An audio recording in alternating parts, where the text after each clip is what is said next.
होती है, काम कैसे करेगा वो समझिए। जैसे हमने पढ़ा था कि हमारे दिल के अंदर कुल चैम्बर कितने होते हैं?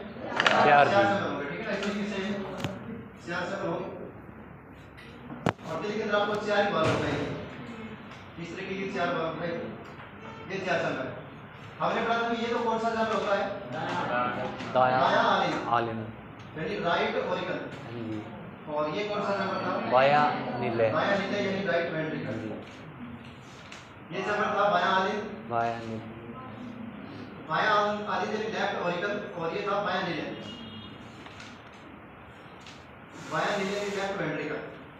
इसमें हमने पढ़ा था कि दिल के अंदर ये जो 4 चैम्बर है, चारों चैम्बर का साइज बराबर नहीं होता, छोटा बड़ा होता है। इन 4 चैम्बर में सबसे छोटा चैम्बर तो कौन सा था? दायां आलिन। और सबसे बड़ा चैम्बर कौन सा था? बायां आलिन। इसमें जो ये 4 वाल्व थी, इस वाल्व का नाम क्या था? Tricuspid valve. आपको बताया था कि इसका नाम ट्राइकस्पिड वाल्व क्यों रखा गया? क्योंकि ये जो वाल्व है 3 पार्ट में डिवाइड होती है, ठीक है ना, 3 हिस्सों में बटी होती है। ये जो वाल्व थी इसका नाम क्या था? Pulmonary valve. पल्मोनरी वाल्व, क्योंकि हमने पढ़ा था कि इस वाल्व के माध्यम से जो खून है वो साफ होने के लिए कहां पर जाएगा? फेफड़ों में। कॉमन सी बात है, फेफड़ों का अध्ययन पल्मोनोलॉजी कहलाता है, पल्मोनोलॉजी। तो ये जो पल्मोनो वर्ड यूज किया गया है, ये लंग्स के लिए, फेफड़े के लिए यूज होता है, ठीक है। यहाँ पर जो ये वाल्व थी इसका नाम क्या था? बाइकस्पिड वाल्व, क्योंकि जो ये वाल्व है 2 भागों में बटी होती है, बाइकस्पिड वाल्व। और ये जो वाल्व थी इसका नाम था माइट्रल वाल्व। Mitral valve. तो दिल का कुछ स्ट्रक्चर हमने ऐसे पढ़ा था। यहाँ पर आपको एक ऐसे नोड बताया था, ऐसे नोड जो दिल की धड़कन को शुरू करने का काम करेगा, हार्ट बीट को स्टार्ट करेगा। एक हमने पढ़ा भी दिल की प्रोटेक्शन के लिए एक लेयर थी चारों साइड में, नाम क्या था उसका? पेरिकार्डियम। पेरिकार्डियम में 2 परतें बताई थी आपको, और प्रत्येक पेरिकार्डियम कितनी परतों से मिलकर बनता है? 3 परतों से। एपिकार्डियम, मायोकार्डियम और एंडोकार्डियम, ठीक है ना। 3 परतें आपस में मिलकर पेरिकार्डियम बनाती हैं। उसके बाद में समझिए हमारा दिल काम कैसे करेगा। सबसे पहले तो बेसिक पॉइंट आता है, जैसे हमने पढ़ा भी हमारे शरीर में 2 प्रकार की नलिकाएं हैं जिनके माध्यम से खून चलेगा। एक आपको बताया था धमनी यानी आर्टरी, और दूसरा कौन सा पढ़ा था हमने? सीरा यानी वेंस। हमने पढ़ा था कि धमनी के अंदर तो कैसा खून चलेगा? शुद्ध खून चलेगा, और सीरा के अंदर कैसा खून चलेगा? अशुद्ध खून चलेगा, इम्प्योर ब्लड चलेगा। शरीर की सबसे बड़ी धमनी का नाम क्या पढ़ा हमने? महाधमनी। और शरीर की सबसे बड़ी सीरा का नाम हमने क्या पढ़ा? महासीरा यानी वेना केवा। तो सबसे बड़ी धमनी महाधमनी यानी ओर्टा, और सबसे बड़ी सीरा कौन सी होती है? महासीरा। एक आपको इसमें सिंपल बात ये बताई थी, ये होता क्या है कि हमारे दिल से शुद्ध खून कहां पर जाएगा? ऑर्गन तक जाएगा, आंखों में जाएगा, और आंखों से जो गंदा खून है वो वापस किस में आएगा? दिल में आएगा, ठीक है। 2 काम होते हैं, दिल से शुद्ध खून अंग में जाएगा, और अंगों से अशुद्ध खून वापस किस में आएगा? दिल में आएगा। इसमें हमने पढ़ा था कि दिल से लेकर अंगों तक शुद्ध खून को कौन लेके जाएगा? धमनी लेके जाएगी, और अंगों से दिल के अंदर खून कौन लेके आएगा? सीरा लेकर आएगी, वेन लेके आएगी। यहाँ तक क्लियर होगा सारा कुछ? अब समझिए आगे दिल कैसे काम करेगा। सबसे पहले क्या होता है कि पूरे शरीर का गंदा खून आता है इस चैम्बर में। इस चैम्बर में आने का मतलब सबसे पहले गंदा खून दिल के कौन से चैम्बर में आएगा? दाएं आलिन में आएगा। अब सिंपल सी बात है, गंदा खून अगर आएगा तो गंदा खून चलता किसमें? सीरा में चलेगा, और इस सीरा के माध्यम से पूरे शरीर का गंदा खून इसमें आएगा। तो सिंपल सी बात है, पूरे शरीर का गंदा खून लाने के लिए यहाँ पर शरीर की सबसे बड़ी सीरा को काम करना पड़ेगा, और शरीर की सबसे बड़ी सीरा का नाम क्या होता है? महासीरा होगा, वेना केवा। यानी हमारे पूरे शरीर का अशुद्ध खून, यानी पूरे शरीर का गंदा खून, हमारे पूरे शरीर का गंदा खून सबसे पहले महासीरा के माध्यम से कहां पर आएगा? दाएं आलिन के अंदर आएगा। उसके बाद में दाएं आलिन से क्या होगा? ये पंपिंग के थ्रू, इस चीज को थोड़ा ध्यान से करना है कि दिल के अंदर पंपिंग कैसे होती है। जैसे दिल के अंदर जो 4 चैम्बर है, दिल के अंदर धड़कन फील कैसे होती है, हमारा दिल धड़कता कैसे है।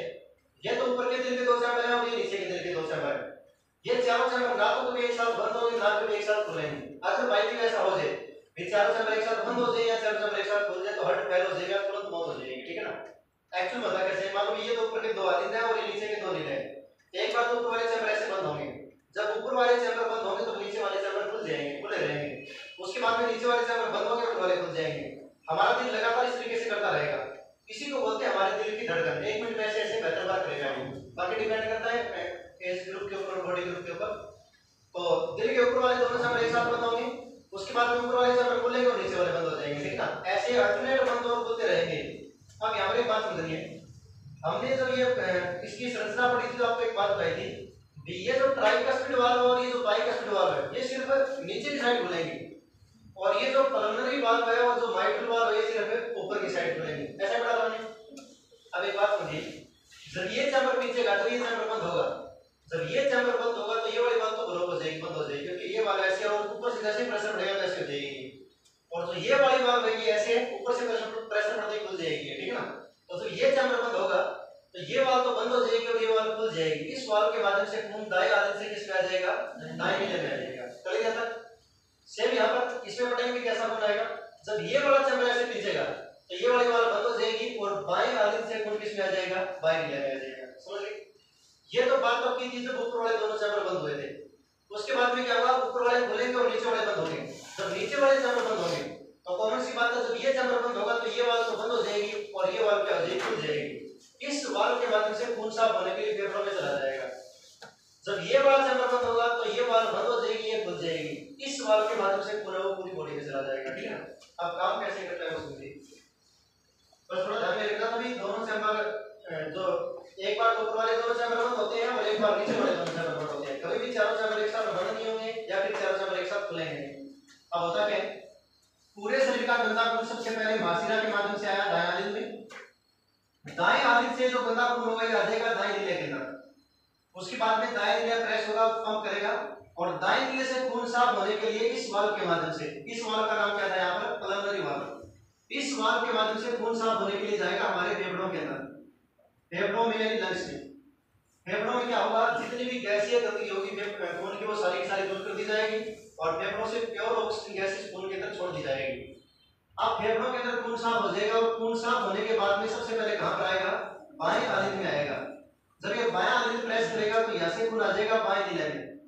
उसके बाद में जब ये बाएं नीले ऐसे प्रेस करेगा तो बाएं नीले से ये जो वाल्व है, इस वाल्व का नाम हमने पढ़ा था माइट्रल वाल्व। बायां नीले जब प्रेस करेगा तो यहां से खून इस माइट्रल वाल्व के माध्यम से चला जाएगा पूरी बॉडी के अंदर। अब कॉमन सी बात है, इस चैम्बर में शुद्ध खून है, कॉमन सी बात है, फेफड़ों से खून साफ होने के बाद में यहां पर आया है। यहां पर अगर शुद्ध खून है तो सिंपल सी बात है यहां पर भी शुद्ध खून होगा, प्योर ब्लड होगा। अगर यहां पर शुद्ध खून है तो इस पाइप में भी कैसा खून जा रहा है, शुद्ध खून जा रहा है।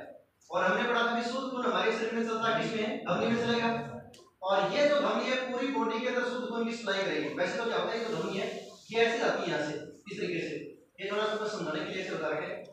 तो ये जो धमनी है ये हमारे पूरे शरीर में शुद्ध खून लेके जाएगी और पूरे शरीर में शुद्ध खून की सप्लाई के लिए यहाँ पर सबसे बड़ी धमनी काम करेगी, और सबसे बड़ी धमनी का नाम क्या होता है, महाधमनी होता है। दोबारा समझिए, सबसे पहले पूरे शरीर का गंदा खून महाशिरा के माध्यम से आएगा दाएं आलिंद में। दाएं आलिंद से खून ट्राइकस्पिड वाल्व के थ्रू कहां पर आ जाएगा, दाएं नीले में। दाएं नीले से यह साफ होने के लिए पल्मोनरी वाल्व के थ्रू कहां पर चला जाएगा, फेफड़े में, लंग्स में चला जाएगा। लंग्स में खून साफ होने के बाद में सबसे पहले कहां पर आएगा, बाएं आलिंद में, लेफ्ट ऑरिकल में। बाएं आलिंद से खून इस बाइकस्पिड वाल्व के थ्रू कहां पर आ जाएगा, बाएं नीले में। और बाएं नीले से यह शुद्ध खून इस माइट्रल वाल्व से होता हुआ महाधमनी के माध्यम से कहां पर चला जाएगा, पूरी बॉडी के अंदर चला जाएगा, ठीक है ना। इस तरीके से हमारा ज्योति लेवल लगातार पंप करता रहेगा। अब थोड़ी सी एक बात और याद रखो आप, हमने पढ़ा था कि सभी धमनियों के अंदर शुद्ध खून चलेगा, लेकिन एक्सेप्शन बड़ी धमनी है, फुफ्फुसीय धमनी, एक पूरी का धमनी भी बताया था थोड़ा सा अलग है। फुफ्फुसीय धमनी यानी पल्मोनरी आर्टरी। एक हमने यहां पर पढ़ा था कि सभी शिराओं में गंदा खून चलेगा, लेकिन एक्सेप्शन हमने कौन सी पढ़ी थी यहां पर, फुफ्फुसीय शिरा। अगर आपको फुफ्फुसीय शिरा यानी पल्मोनरी वेन, अगर आपको ध्यान में तो हमने पढ़ा था फुफ्फुसीय धमनी फेफड़ों के अंदर खून को लेके जाएगी और फुफ्फुसीय शिरा फेफड़ों से खून को लेकर आएगी। देखिए ये तो है पल्मोनरी वाल्व, और इसके आगे ये जो नलिका चलेगी ये है यहाँ पर फुफ्फुसीय धमनी, पल्मोनरी आर्टरी है यहाँ पर, ये फुफ्फुसीय धमनी। फुफ्फुसीय धमनी, यहाँ पर भी गंदा खून है और यहाँ पर भी गंदा खून है, और ये गंदा खून साफ होने के लिए फेफड़ों के अंदर जा रहा है। और ये जो गंदा खून है, गंदा खून जिस नलिका में चल रहा है इसको हम बोलेंगे फुफ्फुसीय धमनी। दूसरी बात, ये जो पाइप शुद्ध खून लेके आ रही है, ये बड़ी, ये फेफड़ों से शुद्ध खून को लेके आ रही है, इसका नाम है यहाँ पर फुफ्फुसीय शिरा, पल्मोनरी वेन। अब कई बार हमारे दिमाग में ये बात भी आ सकती है भी इसका नाम हमने फुफ्फुसीय धमनी क्यों रखा, फुफ्फुसीय शिरा भी तो रख सकते थे इसका नाम। इसका रीजन ये होता है, हमने पढ़ा भी दिल से लेकर बॉडी के किसी भी ऑर्गन तक खून कौन लेके जाएगा, धमनी लेके जाएगी। यहाँ पर जो खून है वो दिल से कहां पर जा रहा है, ऑर्गन तक जा रहा है। वैसे साफ होने के लिए जाओ, किसी पर्पस के लिए जाओ, यहाँ पर खून दिल से ऑर्गन तक जा रहा है, इसलिए इसको हमने क्या बोला, धमनी बोला। और इसमें गंदा खून चलेगा, इसलिए इसको हमने क्या बोल दिया यहाँ पर, फुफ्फुसीय धमनी। यहाँ अंग से वापस दिल के अंदर खून आ रहा है, और किसी भी अंग से वापस दिल में खून आने का काम कौन करती है, शिरा करेगी, इसलिए इसका नाम फुफ्फुसीय धमनी और फुफ्फुसीय शिरा रखा गया। समझ गए? तो पूरा बॉडी का मैकेनिज्म, दिल का मैकेनिज्म ये होता है। दोबारा समझिए इसको पूरे को। हमने पढ़ा भी पूरे शरीर का, सबसे पहले पूरे शरीर का गंदा खून महाशिरा के माध्यम से कहां पर आएगा, दाएं आलिंद में। दाएं आलिंद से ट्राइकस्पिड वाल्व के थ्रू कहां पर आएगा, दाएं नीले में। दाएं नीले से पल्मोनरी वाल्व से होता हुआ फुफ्फुसीय धमनी के माध्यम से कहां पर चला जाएगा, फेफड़ों में। फेफड़ों में खून साफ हो जाएगा। साफ होने के बाद में खून फुफ्फुसीय शिरा के माध्यम से कहां पर आएगा, बाएं आलिंद में। बाएं आलिंद से बाइकस्पिड वाल्व के थ्रू कहां पर आ जाएगा, बाएं नीले में। और बाएं नीले से माइट्रल वाल्व से होता हुआ महाधमनी के माध्यम से कहां पर चला जाएगा, पूरी बॉडी के अंदर चला जाएगा। ठीक है, अब आपने दिल के अंदर एक बात बोली कि हमारे दिल के अंदर दोहरा परिसंचरण पाया जाता है, डबल सर्कुलेशन। दोहरा परिसंचरण यानी डबल सर्कुलेशन पढ़ा हुआ समझ नहीं? इस बात का मतलब क्या होता है, डबल सर्कुलेशन का मतलब क्या होता है?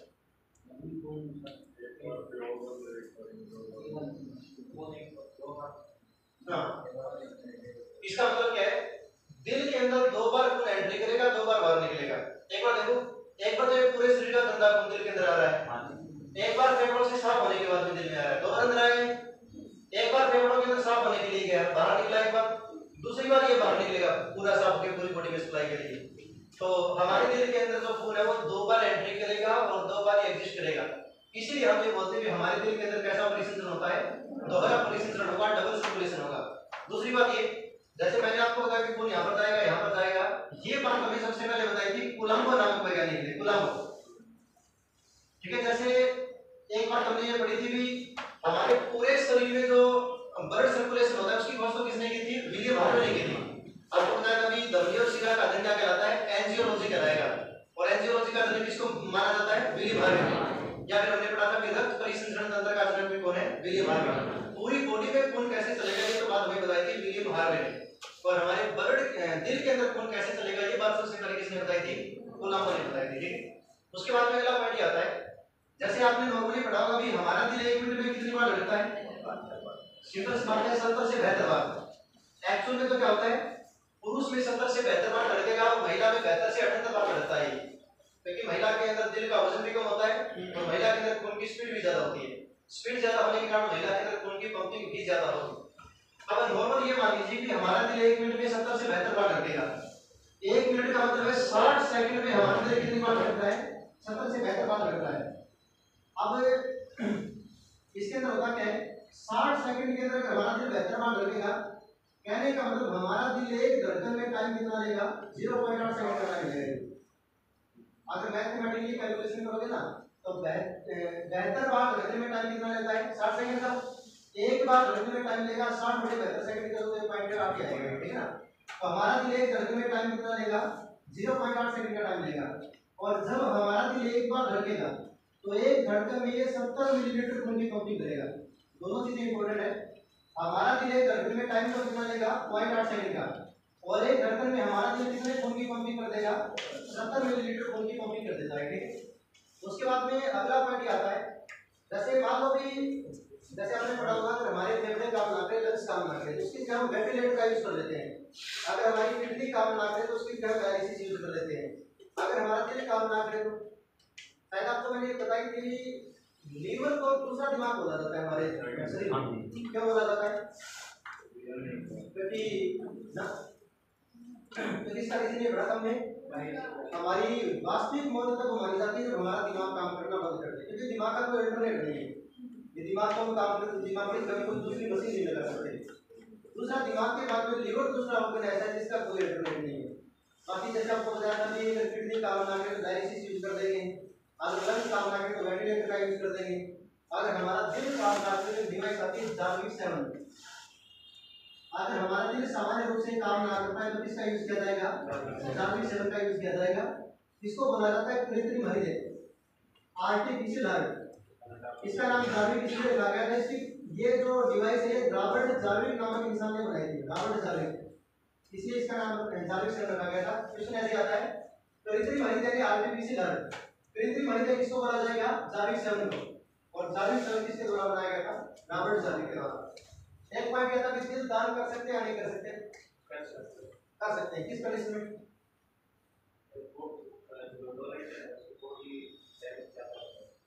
ना वो बात ठीक है।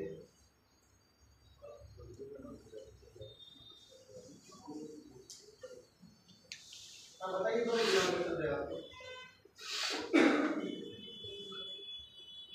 पहले तो ये सिंपल सी बात है, इमरजेंसी कंडीशन में दान करेगा तो करेगा। मान लो मैं अगर दान कर रहा हूँ तो मेरे को पता है दिल निकलते रहे तो हो जाएगी। नॉर्मल सी बात है, मान लो किसी का दिल काम ना करे तो उसको तो दिल चाहिएगा। और जो दिल को छोड़ के और किसी बीमारी से मरने वाला है तो मरने वाला नहीं तो उसके दिल को कोई काम का नहीं रहेगा तो अपना हार्ट अटैक डोनेट कर सकता है। अब कई कुछ कंडीशन है, अगर हमें कोई भी बॉडी ऑर्गन डोनेट करना है तो एक हमें एड्स बीमारी नहीं होनी चाहिए, एक हमें रेबीज बीमारी नहीं होनी चाहिए, एक हमें हेपेटाइटिस नहीं होना चाहिए, एक हमें टेटनस बीमारी नहीं होनी चाहिए। और पांचवी चीज ये, जो भी ऑर्गन हम डोनेट कर रहे हैं उस ऑर्गन से रिलेटेड कोई बीमारी नहीं होनी चाहिए। मान लो किसी को 3 बार हार्ट अटैक आ चुका है, वो अपना हार्ट डोनेट कर सकता है, सिंपल बात है, तो पहले चल रही है, ठीक है ना। तो ये चार तो कॉमन बीमारियां, एड्स, रेबीज, हेपेटाइटिस और टेटनस, इन चारों बीमारियों के अंदर बॉडी का कोई भी ऑर्गन ट्रांसप्लांट या डोनेट नहीं किया जा सकता। पांचवा ये, जो भी ऑर्गन डोनेट कर रहे हैं उस ऑर्गन से रिलेटेड कोई भी बीमारी नहीं होनी चाहिए, ठीक है। इन पांचों कंडीशन में कोई भी बॉडी ऑर्गन डोनेट हो सकता है। दूसरी बात ये ध्यान रखना, अनुवांशिक रोग में इसमें अनुवांशिक बीमारी देखी जाएगी कौन सी। जैसे मान लीजिए अभी थैलेसीमिया है तो थैलेसीमिया किसको इफेक्ट करेगा? ब्लड को इफेक्ट करेगा, तो ब्लड के थ्रू वो बीमारी दूसरे की जा सकती है, तो ये पाएगा। एक मान लीजिए का कलर ब्लाइंडनेस है, तो कलर ब्लाइंडनेस का दिल का कोई लेना देना नहीं, तो उस कंडीशन में दिल दान कर सकते हैं, कोई दिक्कत नहीं, ठीक है। तो देखा जाता है दिक्कत कहां है, क्या बता रहा हूं